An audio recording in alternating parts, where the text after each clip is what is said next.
I'm excited to introduce Kathy C. How many years have you been teaching?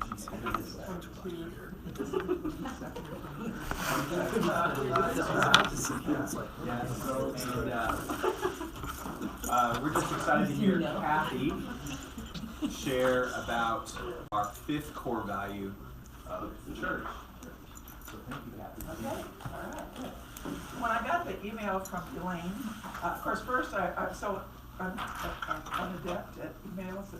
It actually said in the title that I would be doing church, but I didn't get it. I had to email me. Yeah, I'll speak, but what am I speaking about? But then when it was church, I was really disappointed. I thought, well, I could do stewardship or character or something like that. Church. But then as I started thinking about it right away, and I felt like the Lord said, well, you know, you got to tell your story. Now, I'm not a tell your story person, and ever since Todd told us that, I don't know, 2 or 3 years ago when you came the very first time to Trinity, not even as a teacher, but as a speaker, it was all about telling our story. But I don't do that very well in class. You know, I'm sort of just, let's go on to the lesson. But once in a while, they get something out. My Latin 4 class a couple years ago, where they had like a fun fact about Mrs. C. I had to give them a fun fact every day. So it kind of gets that way. But anyway, I'm going to tell actually my son's story, because we talk about what is a Trinity product, what does a Trinity graduate look like, and they are all Trinity graduates. So they're not the typical Trinity graduates. Number one, they're of mixed race. My husband's Chinese. They didn't come here. Rob was in the 9th grade when he came here. William in the 7th. Michael in the 8th. Sorry. And yeah, there are some differences. They weren't here since they were little. But anyway, I'm going to start with their grandfather. And let me say, their story is not a success story. I'm not here to brag about my kids, because it's not a success story, but I'm hoping it's on the way to success. Children don't always do what you want, and wait till you get older children. They listen politely, and then they do what they want. But my dad, at the age of 47, decided to go to seminary. He became a Christian, well, I won't tell his whole story, but we were going to Coral Ridge Presbyterian Church, which some of you may know, but D. James Kennedy, who did the Evangelist Explosion, I think that, is Brandon here? Brandon kind of made fun of the 2 questions the other day. But, you know, my dad would wear a pin that had 2 questions on it. You know, if you'd have died tonight, where would, you know, would you go to heaven? And of course, in South Florida, a lot of people, well, I think I would. But anyway, I can get off the story if I'm not careful. So my dad went to seminary, and actually the man next to him was also from our church, and he had to go back to college first. So he was in college, and they went to seminary at Reformed Theological Seminary in Jackson, Mississippi. And my dad always loved the church. Even before he was a Christian, we went to church every Sunday. And so the church was really a major part of our life. But what I think of, and my mom also was an incredible influence on me. But my dad passed away at 90, my mom's still alive at 98. And this verse in Psalm 103, that God says that his love is from everlasting to everlasting on those who fear him, and his righteousness to children's children.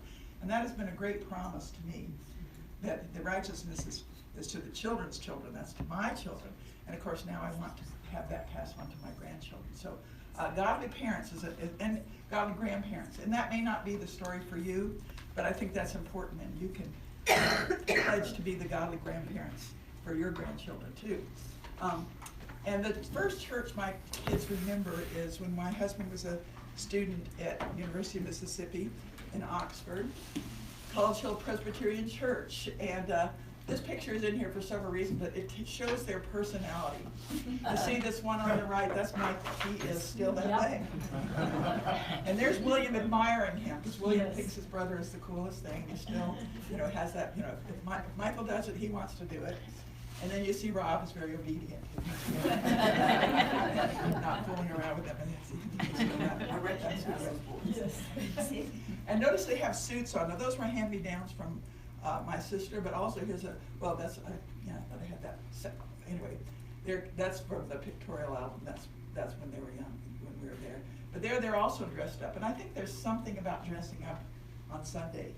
Maybe not everybody agrees, but there's something about, you know, showing honor to the Lord. And my dad would always, you know, put on everything. He would take a shower in the morning, and he was, you know, when he was a pastor, or even before that, just, you know, all clean clothes, all freshly ironed to honor God on Sunday. And so that's a tradition, I think, that is kind of been bypassed by some churches, but in order to welcome people and people not to feel uncomfortable. And so every church is different. But we always went to church, and they participated in churches. And so I think it's very important for children to have a positive memory of church. So at our church, of course, my husband's a pastor of a Chinese church, and that we've tried to have that positive experience of being in church, that it's a happy place. They hear the gospel, they hear the word, but it's something that the kids look forward to. And actually for our church, a lot of people come because their kids want to come. And then they, our prayers that they'll come to know the Lord. Well, we left, for a while, we left Oxford and went to Los Angeles for a year, where my husband took a church there. It was only a year, but somebody in our church helped us. This is Heidi. She's actually German, and she works with InterVarsity now. But people in the church can have a great impact on your kids as well.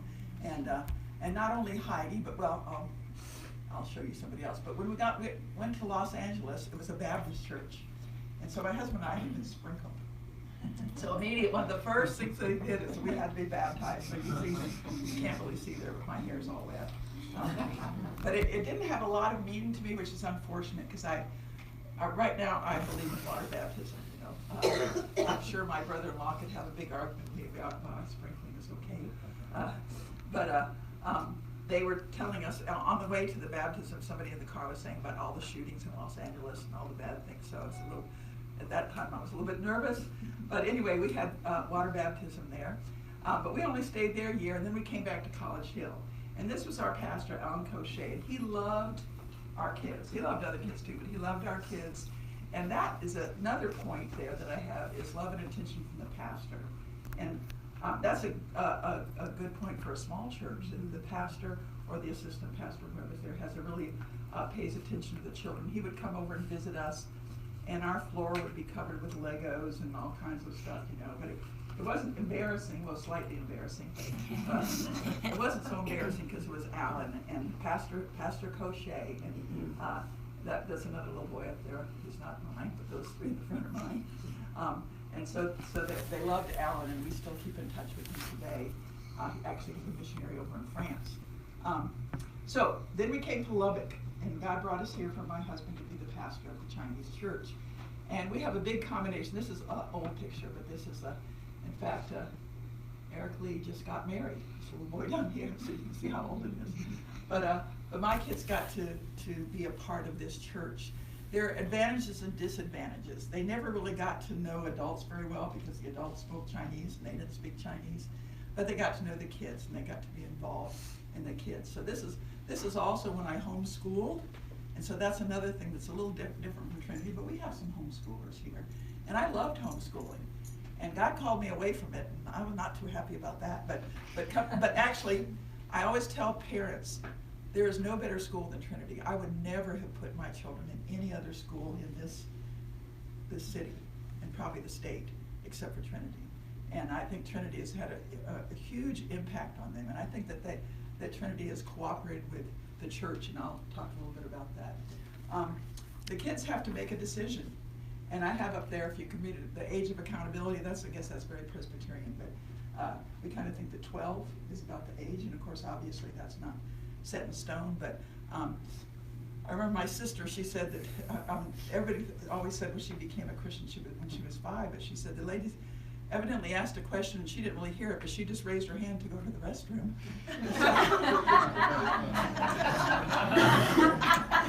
So I think I'm sure there's many different thoughts on that. But that's when they were actually baptized by their dad. And there's Bob, Michael, and a little bit later would have been William. So that was a special privilege. And this is our church family. This is, again, is an old picture, but we take a lot of these pictures, but they're online now. By the way, the hardest part of this presentation was getting all the pictures together. I fortunately had scanned a lot of my albums. I still have some to go, but again, young people, you don't understand what it's like. We had to buy film, we had to pay for film, we had to pay for it to get developed. But of course, then I don't know what you're going to do, because you have utterly tens of thousands of pictures. So what are you going to do with all those? But anyway, this is our church, and a church family, that's really important, that you find a church home. And someone mentioned the other day that a lot of our parents have not, they're still looking, or they're not going to church. And so that's part of my point here is to show you how important the church is. And I think that's really what has, if my kids are on the right path, that is the path. The church has kind of helped determine that, along with the school, because Trinity was important to us, but having a church home is very important. Now we get to Trinity. And do you remember buddy pictures? That was great for a parent. They only cost $10. But this I don't remember what year this was, but there they are. You can see William is the shortest one there. I did want to point this out. This is their part of their tennis team. And anybody recognize Ryan Hiley? Okay. And next to him, Caleb Christensen. Yeah. Caleb is his wife is one of the Reeves girls. I forget names, but it's interesting. He's in ministry. Caleb's not in ministry, but his wife is. There's Rob Michael in the back, and I can't remember his name, but he's Catholic. Yeah. And very strong Catholic, so very strong in the Jay church. Powell. Chase Powell, yeah. But the boy in the front, over here, is dead. That's Jared Kelly, in a drug deal. It was some kind of a drug thing. So not everybody goes the way you want. And I don't really know about their church life, but I'm certainly not judging the parents, because that could happen to any of us. But that's something we have to think of. That's not all our graduates are still alive. So, and then and you can see a little bit of William getting taller there. And actually, I think the two boys came back from A&M that year and got in a buddy picture too. Because I think that was William's senior year. So Trinity has been very important to them. And there's a couple things I remember. That's Michael up at the top. That was the year after they actually won the state tournament. But but sports has been very important. And one of the greatest images I have is when Rob would play basketball, and he would come from basketball. I was in actually the same room I am now. I've moved about 6 times, but I was in that room, and he would come back and he had knee pads on. Do basketball players still wear knee pads? No. Okay. Anyway, he had knee pads on, and they would be and he was sweating. He had on that. In those days, you had to wear a CA uniform, and he was becoming a man, and I could see that, and I could see that in his muscles and the way he and when he first came before we came to Trinity, he went to the summer basketball camp, and he wore the shorts that have pockets in them. What do you call those? Cargo shorts. Yes, and he never lived that down. They'd been homeschooled, so they'd never played. But anyway, sports really had such a great impact on them, because there was such a culture of working hard. There was the boot camp that they had that was just like, if you survive that, you're okay. So sports was very important. Social things, we called it junior, senior, then we weren't allowed to call it prom, because there was not any dancing. So I'm not sure how that changed, but that's Shelby here. Yeah, with William. So social things, all the social things of Trinity have helped them to mold their character. And this is William's graduation, and I said their Trinity's influence on physical, social, and academic. That's supposed to be academic, because William was salutatorian, and his speech starts out with, "Dad, Rob, Michael, I lost to a girl." That's his first line. That's the punishment. But the way Trinity has partnered with the church, in the sense of there's things that the church can't give, that school can give. Academics is one thing. And even the social thing, if you're in a little church like our church, there's not a lot. We had a youth group. We don't even have one now. It just kind of depends on who's in our church. It's a very small church. And so the school is an important part of partnering with the church. And of course, that's why it's one of our core values, is because that's what we believe. Then it was on to Aggieland. And actually, all 3 boys ended up in Texas A&M. I just remember Rob saying he was in Lechner Hall, and on Sunday morning, he was the only person up. The whole dorm was dark. He was the only person going to church on his hall. But, and it's, I don't know if it's because we went to church, but it is ingrained in them to go to church. It's just ingrained in them. not that church can save them, but it certainly is not a bad place to be on Sunday morning. But as I said, it's not totally a success story. They went to Central Baptist, which is a very good church there. There was a PCA church there. I tried to get them to go to that. That's my denomination, my former denomination. I am Baptist now, so. But I still have a lot of Presbyterian in me.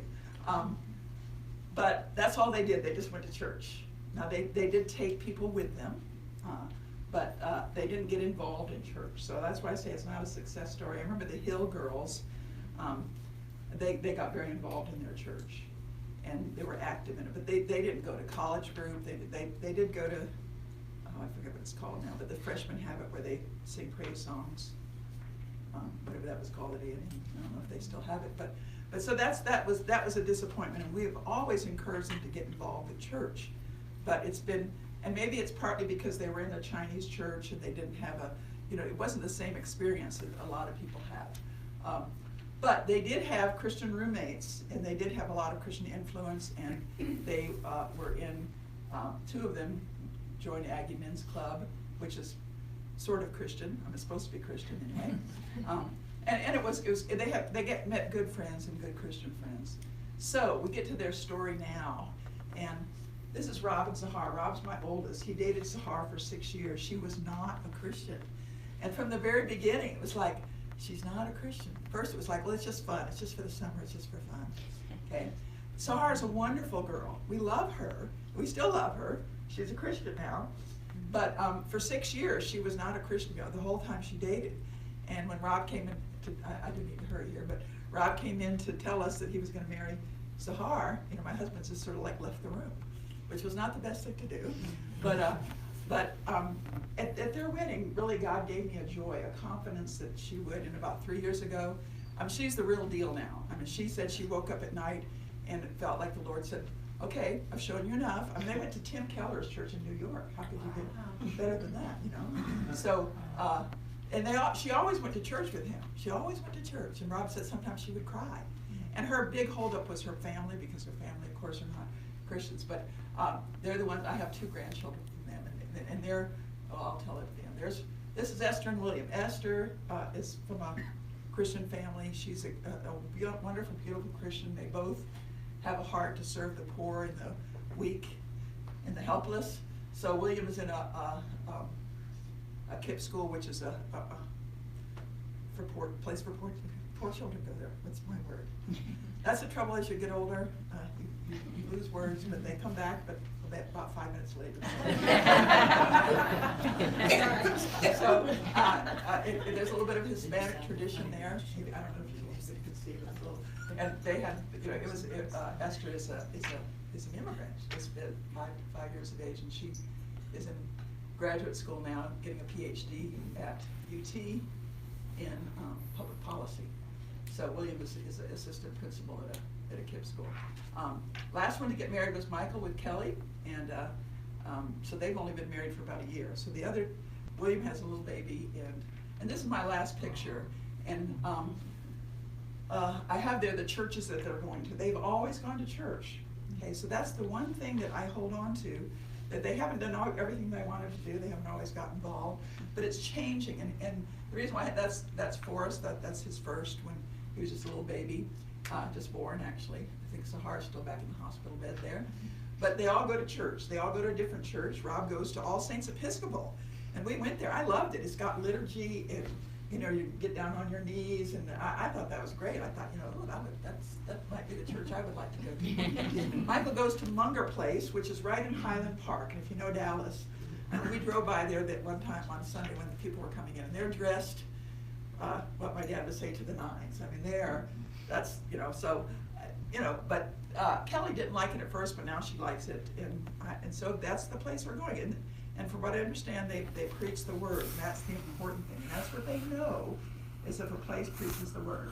William and Esther at Austin New Church, which is Jen Hatmaker's church, and you may have negative or positive feelings towards Jen Hatmaker.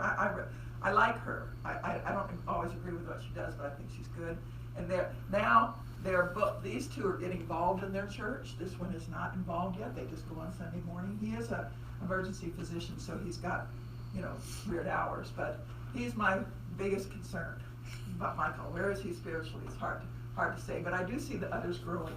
Again, like I said, it's not a success story, but I do think the church has had a huge impact on their life.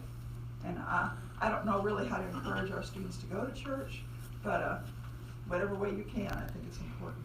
And maybe impressing on their parents at a parent meeting if they're involved in church. Mr. Holiday, by the way, is going to talk on church next. Is that right? Yes. So he will give you a more biblical description of church. But I just wanted to share my story. So thank you for listening.